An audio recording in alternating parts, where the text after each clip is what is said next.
ಆತ್ಮೀಯರೇ, ನಿಮ್ಮೆಲ್ಲರಿಗೆ ನಮಸ್ಕಾರ. ವಿಶೇಷವಾಗಿ ಕರ್ನಾಟಕ ಕಾರ್ಯನಿರತ ಪತ್ರಕರ್ತರ ಸಂಘ ಪ್ರತಿ ವರ್ಷ ಏರ್ಪಾಡು ಮಾಡುವಂಥ ಪ್ರತಿಭಾ ಪುರಸ್ಕಾರ ಕಾರ್ಯಕ್ರಮ ಈ ಬಾರಿ ನಂದಿಗಿರಿ ಧಾಮವಾಗಿರುವಂಥ ಗಿರಿಧಾಮಗಳ ನಗರ ಅಂತಲೇ ಹೆಸರುವಾಗಿರುವಂಥ ದ್ರಾಕ್ಷಿ ಬೀಡಾಗಿರುವಂಥ ತರಕಾರಿ ಫಲಪುಷ್ಪಗಳನ್ನು ಅತಿ ಹೆಚ್ಚು ಪ್ರಮಾಣದಲ್ಲಿ ಬೆಳೆಯುವಂಥ ಚಿಕ್ಕಬಳ್ಳಾಪುರದಲ್ಲಿ ಆಯೋಜನೆ ಮಾಡಿದ್ದೇವೆ. 31ನೇ ತಾರೀಕು ಭಾನುವಾರ ಬೆಳಿಗ್ಗೆ 10 ಗಂಟೆಗೆ ಕನ್ನಡ ಭವನದಲ್ಲಿ ಈ ಕಾರ್ಯಕ್ರಮ. ವಿಶೇಷವಾಗಿ ನಮ್ಮ KUWJ ಅಂದರೆ ಕರ್ನಾಟಕ ಕಾರ್ಯನಿರತ ಪತ್ರಕರ್ತರ ಸಂಘ ನಮ್ಮ ಆಡಳಿತ ಮಂಡಳಿ ಅಧಿಕಾರಕ್ಕೆ ಬಂದಾಗಲಿಂದಲೂ ಕೂಡ ಈ ಪ್ರತಿಭಾ ಪುರಸ್ಕಾರವನ್ನು ನಿರಂತರವಾಗಿ ಮಾಡ್ಕೊಂಡು ಬರ್ತಾಯಿದ್ವಿ. ಕಾರಣ ಏನಂದರೆ ಪತ್ರಕರ್ತರ ಮಕ್ಕಳು ಕೂಡ SLC ಇರ್ಬೋದು, PUC ಇರ್ಬೋದು, ಇಂಥ ಇದರಲ್ಲಿ 90%ಕ್ಕೂ ಹೆಚ್ಚು ಅಂಕಗಳನ್ನು ಪಡೆದಂಥವ್ರನ್ನ ನಮ್ಮ ರಾಜ್ಯ ಮಟ್ಟದಲ್ಲಿ ಗುರುತು ಮಾಡೋವಂಥದ್ದು, ಅವ್ರನ್ನ ಗೌರವಿಸುವಂಥದ್ದು. ಅದೇ ರೀತಿಯಲ್ಲಿ ನಂತರ 60ಕ್ಕಿಂತ ಹೆಚ್ಚು ಪರ್ಸೆಂಟೇಜ್ ಪಡೆದಂಥವ್ರು ಎಲ್ಲರ ಪತ್ರಕರ್ತರ ಮಕ್ಕಳನ್ನು ಜಿಲ್ಲಾ ಮಟ್ಟದಲ್ಲಿ ಗೌರವಿಸುವಂಥದ್ದು ಮತ್ತು ತಾಲೂಕು ಮಟ್ಟದಲ್ಲಿ ಎಲ್ಲ ಪತ್ರಕರ್ತರ ಮಕ್ಕಳನ್ನು ಅವ್ರು ಜಸ್ಟ್ ಪಾಸ್ ಆಗಿದ್ದರೂ ಕೂಡ ಗೌರವಿಸುವಂಥದ್ದು. ಈ 3 ಕೇಡರನ್ನು ನಾವು ಇಟ್ಕೊಂಡು ಪ್ರತಿ ವರ್ಷ ಮಾಡಿಕೊಂಡು ಬರ್ತಾಯಿದ್ದೀವಿ. ಈ ವರ್ಷ ಕೂಡ ಅದೇ ಮಾದರಿಯಲ್ಲಿ ಗಿರಿಧಾಮದಲ್ಲಿ ಈ ಕಾರ್ಯಕ್ರಮವನ್ನು ಮಾಡ್ತಾಯಿದ್ದೀವಿ. ವಿಶೇಷವಾಗಿ ನಮ್ಮ ಚಿಕ್ಕಬಳ್ಳಾಪುರ ಅಂದ ತಕ್ಷಣವೇ ನಮಗೆ ಕಣ್ಣಿಗೆ ಬರುವಂಥದ್ದು ಅನೇಕ ಇತಿಹಾಸದ ಘಟನೆಗಳು ಕೂಡ ನೆನಪಾಗ್ತವೆ.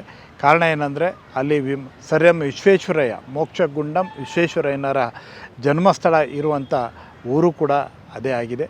ಹಾಗಾಗಿ ವಿಶ್ವೇಶ್ವರಯ್ಯನವರ ಹುಟ್ಟೂರು ಅಲ್ಲಿ ಬಹುಶಃ ನಿಮಗೆ ಇಡೀ ಜಗತ್ತಿಗೆ ಅವರ ಹೆಸರು ಗೊತ್ತಿರುವಂಥದ್ದು. ಅವರು ಕನ್ನಂಬಾಡಿ ಕಟ್ಟಿದ ವಿಚಾರದಿಂದ ಹಿಡಿದು ಅನೇಕ ವಿಷಯಗಳಲ್ಲಿ ಅದೇ ಅವರ ಹೆಸರು ತಳಕು ಹಾಕ್ಕೊಂಡಿದೆ. ಹಾಗಾಗಿ ಅವರ ಹುಟ್ಟೂರಿರುವಂಥ ಜಾಗ ಅಲ್ಲಿ ಇದೆ. ಅದಾದ ಮೇಲೆ ಬೇರೆ ಬೇರೆ ವಿಚಾರದಲ್ಲೂ ಕೂಡ ನಂದಿಗಿರಿಧಾಮ, ನಿಮ್ಮೆಲ್ಲರಿಗೆ ಗೊತ್ತಿದೆ. ನಂದಿಗಿರಿಧಾಮದ ಬಗ್ಗೆ ದೊಡ್ಡ ಇತಿಹಾಸ ಇರುವಂಥದ್ದು. ಇಡೀ ನಮ್ಮ ಮಹಾತ್ಮ ಗಾಂಧೀಜಿ ಕೂಡ 1 ತಿಂಗಳ ಕಾಲ ಅಲ್ಲಿ ನಂದಿಗಿರಿಧಾಮದಲ್ಲಿ ಇದ್ದಂಥವರು.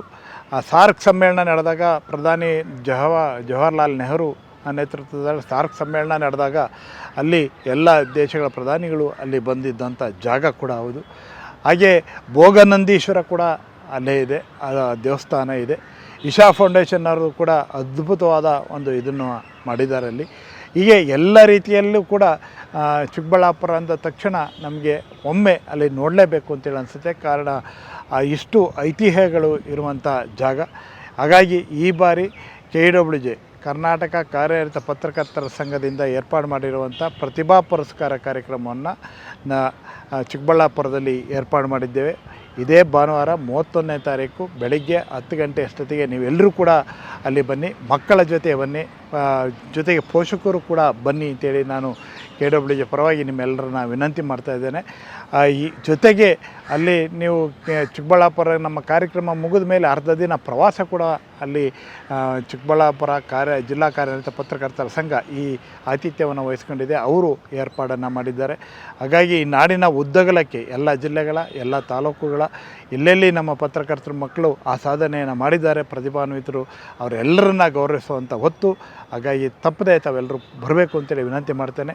ಅಲ್ಲಿಯ ಜಿಲ್ಲಾ ಉಸ್ತುವಾರಿ ಸಚಿವರಾದಂಥ ಡಾಕ್ಟರ್ ಸುಧಾಕರ್ ಅವರು, ಮುಖ್ಯಮಂತ್ರಿಗಳ ಮಾಧ್ಯಮ ಸಲಹೆಗಾರರಾದಂಥ KV ಪ್ರಭಾಕರ್ ಅವರು, ಸಂಸದರಾದಂಥ ಮಾಜಿ ಸಚಿವರಾದಂಥ ಮತ್ತೊಬ್ಬರು ಸುಧಾಕರ್ ಅವರು, ಹಾಗೆ ಪ್ರದೀಪ್ ಈಶ್ವರ್ ಅದ್ಭುತವಾದ ಒಂದು ಇನ್ಸ್ಟಿಟ್ಯೂಷನ್ ಕೂಡ ನಡೆಸ್ತಾರೆ, ಶಾಸಕರಿದ್ದಾರೆ. ಹೀಗೆ ಎಲ್ಲರೂ ಆ ಗಣ್ಯರು ಕೂಡ ಇರ್ತಾರೆ. ಪ್ರದೀಪ್ ಈಶ್ವರ್ ಅವರ ಮಾತುಗಳನ್ನು ಕೇಳೋಕ್ಕೂ ಎಲ್ಲ ವಿದ್ಯಾರ್ಥಿಗಳು ಉತ್ಸುಕರು ಕೂಡ ಆಗಿರ್ತಾರೆ. ಹಾಗಾಗಿ ನೀವೆಲ್ಲರೂ ಕೂಡ ಬನ್ನಿ, ಈ ಕಾರ್ಯಕ್ರಮವನ್ನು ಯಶಸ್ವಿಗೊಳಿಸುವಂಥ ನಿಟ್ಟಿನಲ್ಲಿ ನಾವೆಲ್ಲರೂ ಒಟ್ಟಾಗಿ ಆ 31ನೇ ತಾರೀಕು ಅಲ್ಲಿ ಸೇರೋಣ. ಧನ್ಯವಾದಗಳು. Thank you.